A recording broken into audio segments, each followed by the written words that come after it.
Hello, friends. Thank you for joining me in this series on leadership potholes and how to avoid them. The pothole we're going to talk about today is called the discouraged leader. And that got me thinking about my friend Glenn, who speaks from time to time to leadership events and different organizations. And he has an icebreaker he often uses that I think is kind of cool. He says, "How do you know when someone needs encouragement?" And he pauses and lets people think about it. He might even let them turn to their neighbor and say, "Hey, what do you think? How do you know when someone needs encouragement?" Well, and then Glenn follows that up and says, "Well, here's the answer. If they're breathing." In other words, everybody needs encouragement. If someone's breathing, they need encouragement. So we should encourage each other day by day, it says in the book of Hebrews in the Bible. And that's a really important thing. I've known a lot of leaders in my 73 years, and I've never known one that doesn't get discouraged at one time or another. Well, there's actually an exception to that I'll share at the very end. A guy named Bill who never seemed to ever need encouragement. But pretty much everybody needs encouragement. And here's why that's a big issue, particularly for leaders. If a discouraged leader is in charge of the organization, guess what happens? The whole morale is discouraged. The whole morale becomes a malaise. The whole morale is downcast. And so it's incredibly important to the organization's culture that the leader is upbeat, that sees things in a positive way, that has vision, and is able to encourage everyone else. I remember back in 1990, I was about to become a senior pastor of a church in Ohio. And I thought, well, before I do that, I need to kind of go away, take my journal, and go pray for a while and try to get a word from God about his direction for what I should be as a leader in this church. And I spent several days praying, even did some fasting, did some journaling. And basically, I came away with just one thing, and it seemed kind of silly, frankly, at the time. God just said, he said, "Jim, I want you to be a happy pastor." A happy pastor? That doesn't sound very spiritual. That doesn't sound like any great burning bush or any great word from God. But actually, that was profound. And it was more profound even than I realized at the time, because my morale, my happiness, my joy in the Lord had a huge impact on how the church was going to go. And I also didn't realize it at the time, but being a happy leader is often pretty hard, because there's difficult things that leaders go through. There's difficult things that organizations go through, churches and families and nonprofit organizations and for-profit organizations. There's hard times that happen from time to time. So it's hard to be happy. It's hard to be upbeat all the time. But if we are discouraged, it's important to deal with that. And we're going to talk about that in a few minutes. Well, the second reason why it's a big problem if leaders are discouraged is that discouraged leaders often do ill-advised things. They're more prone to addictions. They're more prone to affairs. They're more prone to bad decisions and financial misdeeds and self-destructive behaviors.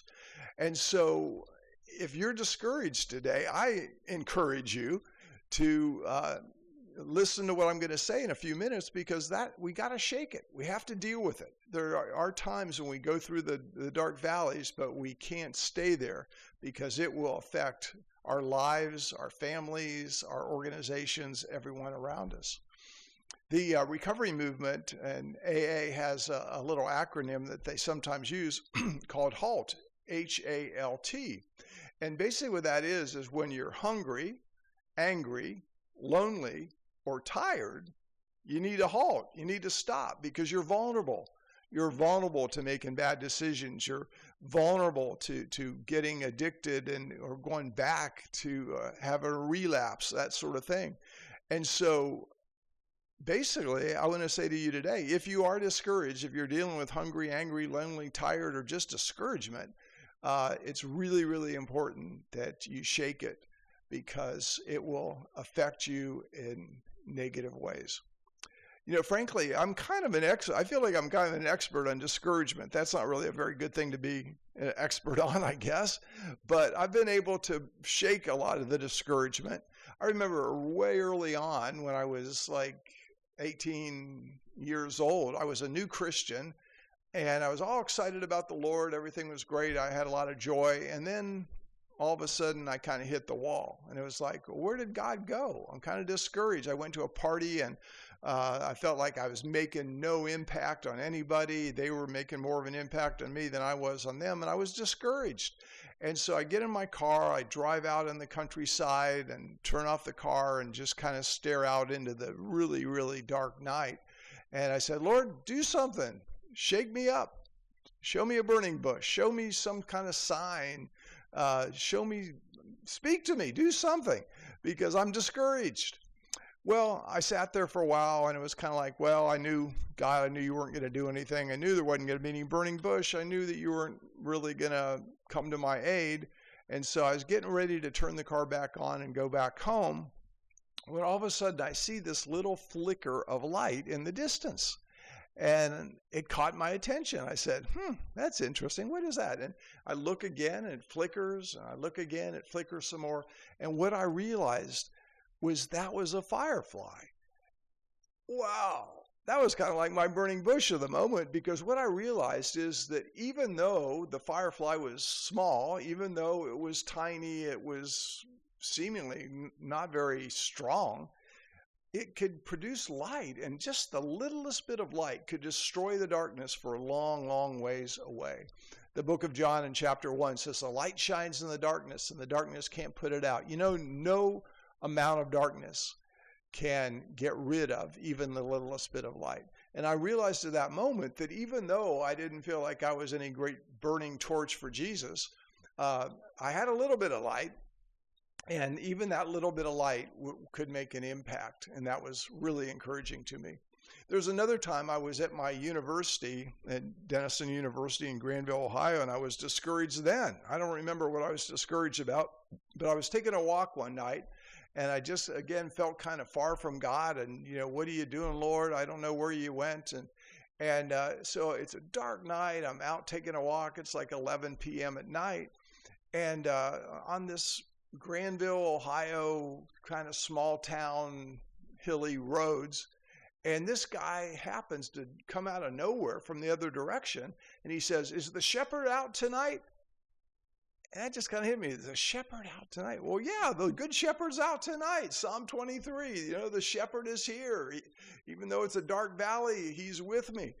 And then I said, he sure is. And then I realized a minute or so later, I realized this guy was talking about the German shepherd that was down the street in one of the houses that would often get out and cause trouble. And I thought he was talking about something else. Well, anyway, again, funny story, but God used that to help me. There's another time when I was with a number of other guys. We were trying to plant a church. It was going to be the perfect church. It was going to be just like the book of Acts, and we were going to have great things happen and change the world, and it was going to be amazing and fantastic. Well, things didn't go so well.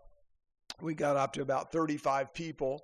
And then people got discouraged and began to peel off, and one leader left and another leader left. And finally it was, just pretty much me. And I was discouraged. I was down. And not only that, I was pretty well ticked that most of the people in the church that were unfaithful, unreliable, and had let me down. It was tough. And then I happened to be invited to a musical at Capital University called Man of La Mancha. Maybe you've seen it. It's about Don Quixote, this kind of deranged sort of guy. And he sees windmills like castles, and he goes into taverns, and he sees everybody as knights and ladies and things like that. And he goes in this one tavern, and he sees this barmaid. She's basically a prostitute, foul-mouthed, crude, immoral. Her name was Aldonza, and everybody laughed at her, spit at her, disrespected her. And Don Quixote sees her with these amazing eyes. I would call them the eyes of Jesus kind of thing. And he says, my virtuous lady Dulcinea, my virtuous lady Dulcinea. Oh, And she spits at him, curses him, everything she can do, and tells him to get lost. But he still held on to how he saw her. He saw her as his virtuous lady. He saw her as this amazing woman that was so cool and so virtuous. Well, he basically kind of has like a nervous breakdown toward the end, and he's kind of on his deathbed, and people gather around, and all of a sudden there's a knock on the door, and who is it? But it's Aldonza. And she comes in, and they say, it's just that barmaid down the street, just tell her to get lost, tell her to go home. And all of a sudden, Don Quixote gets off his deathbed when she says, tell him that his virtuous lady, Dulcinea, is here to see him. Whoa! All of a sudden, he starts singing again about the impossible dream and gets off his deathbed, and everything's different. Well, that really impacted me. After the show was over, I just started weeping for about a half hour, and the person that had brought me just thought, what in the heck is wrong with you? But what was wrong with me is I realized that Don Quixote saw people with the eyes of Jesus. I saw people as they behaved. I saw them as unfaithful, disloyal, uncommitted, all those kind of things. And Don Quixote saw Aldonza with the eyes of Jesus. And I wanted to see people that way. I wanted, Lord, forgive me. I don't see people like you see them. I see them according to all their flaws and failings. And so I just want to stop for a second here in this video, and I want to challenge you. How do you see the people you're leading? How do you see your kids? How do you see your family? If you're a pastor, how do you see your church? If you're a leader of an organization, how do you see your coworkers and the people that report to you? Because how we see them will have a huge impact on what they end up doing and what ends up happening with them. And so if you see your kids as they're going to be world changers, they're going to be amazing, they will become what you see. If you see them, you're losers, you kids are trouble to me, you're a burden to me, they'll become like that too. Well, anyway, we need a whole video just about that point. But I want to challenge you. How do you see the people you are leading? Do you see them as God sees them, or do you just see them according to their failings? Well, the Bible is full, it turns out, of stories about discouraged people and discouraged leaders. One of them is right in the early chapters of the Bible, Genesis chapter 4. It's about Cain. And Cain ended up killing his brother, Abel, because Abel had a better sacrifice than him. And God accepted Abel's sacrifice and not Cain's sacrifice. Well, there's a lot of different angles to that story, but I want to focus on one thing. Discouragement comes often because we compare ourselves to other people. If you're comparing yourself to someone else today, you're likely to get discouraged. If you're a pastor comparing yourself to the church growth of other churches, you're probably going to get discouraged from time to time. If you have a family and you're looking on Facebook all the time to everyone else's highlight reel, and they just went on a vacation in the Bahamas, and they just went to the mountains, the beach, and Disney World, and they just have the greatest family in the world, and you're saying, man, our family doesn't have the finances to do that. We're kind of struggling. If you compare yourself to other people, particularly their highlight reel, you will be discouraged. So beware of that. That's an important thing. Throughout the book of Psalms, David talks about his highlights and his worship and praise the Lord, but he also talks about his discouragement. If you study the story of David, he was betrayed by his son Absalom. He was hunted down by Saul. Even his brothers didn't seem to respect him. And so he dealt with a lot of stuff. And he had to learn, even when the enemy seemed to surround him, he had to learn that the Lord was his glory and the lifter of his head. And we'll talk a little bit more about David later. Elijah the prophet is one of my favorite stories. 1 Kings chapter 19. He's had this great run. He's called down fire, and the fire came. He called for rain. The rain came. He slayed the false prophets. He's just this amazing guy. And then he ends up in a ball of despair, asking God just to take his life because he's discouraged. Wow, what a terrible thing. We'll talk more about that in a minute. And Nehemiah, I love the story of Nehemiah. You know, he was rebuilding the walls of Jerusalem, but he was surrounded by negativity. He was surrounded by naysayers. There's somebody named Sanballat, another guy named Tobiah, another one called Geshem, and they just day after day tried to discourage Nehemiah and discourage the builders. Wow, there's a lesson there, isn't there? You need to be careful who you surround yourself by and who you listen to. Paul the apostle, wow, I love the book of 2 Corinthians. Paul says, I was so down, I despaired even of life.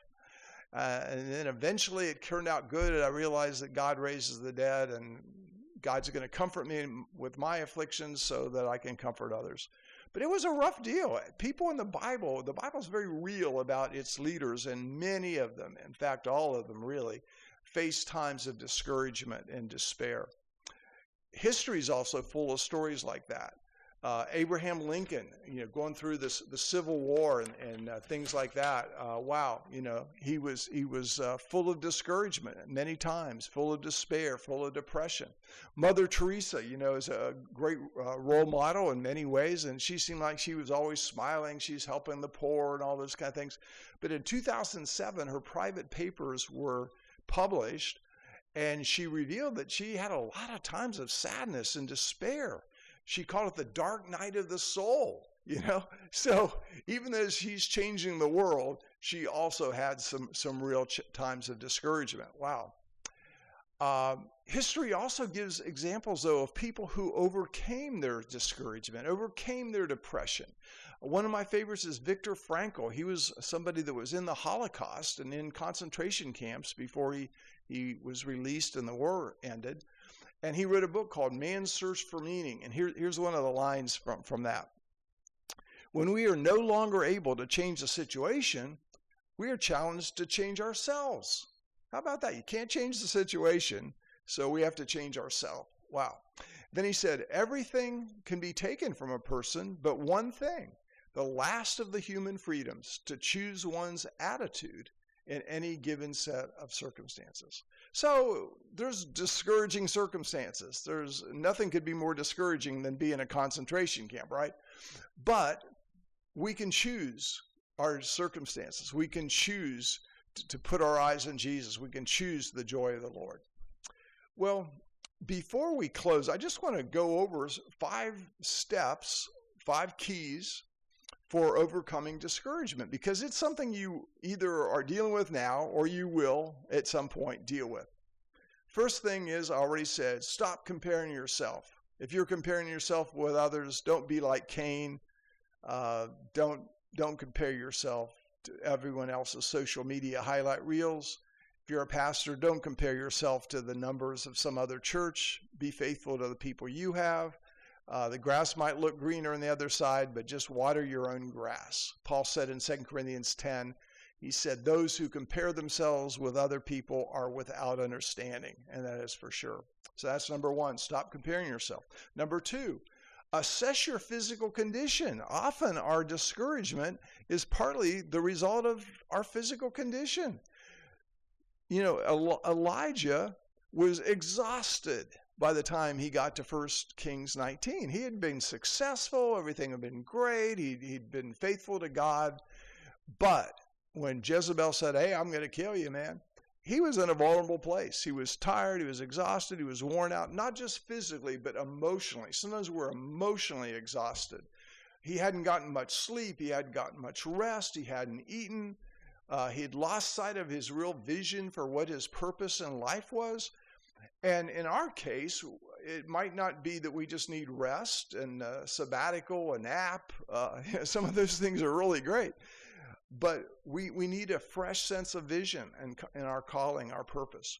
Also, for many of us, we need some exercise. We need to get off the couch and take a jog, take a walk, do some swimming, lift some weights. And that physical exertion can help our state of mind and deal with our discouragement. General George Patton, who was a famous World War II general, had a statement I really think is powerful.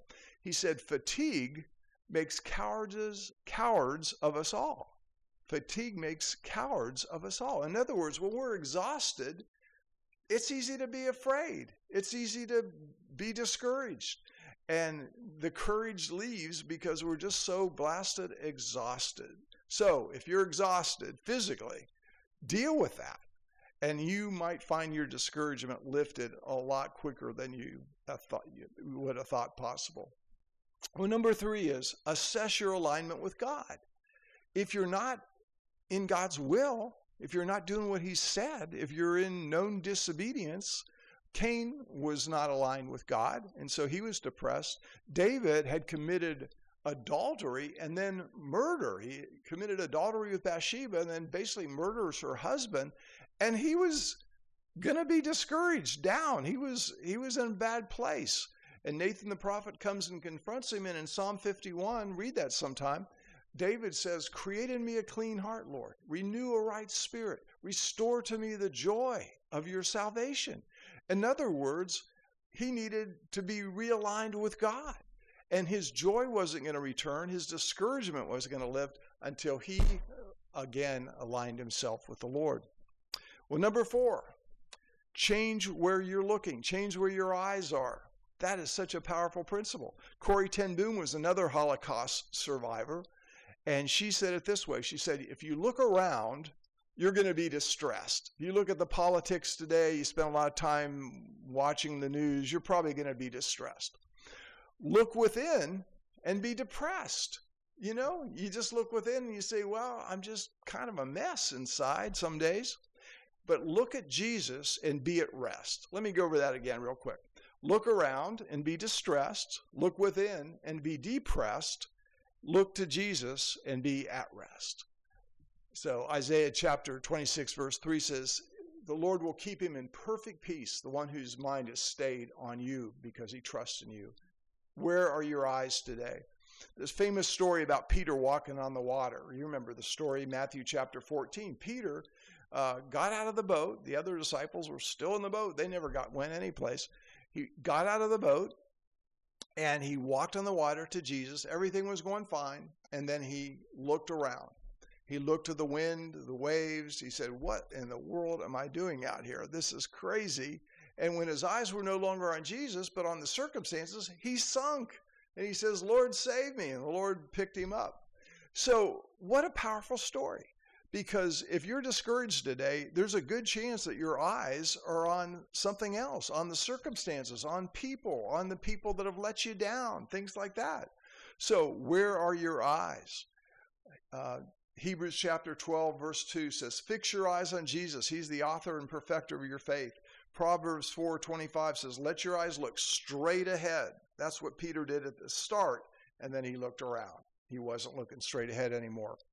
And here's a last verse I want to share about this idea of where do you focus your eyes. Paul was in prison, and he writes these words in Philippians chapter 4, verse 8. Philippians is known as his main book of all books about joy. And yet he was in prison when he was writing these things.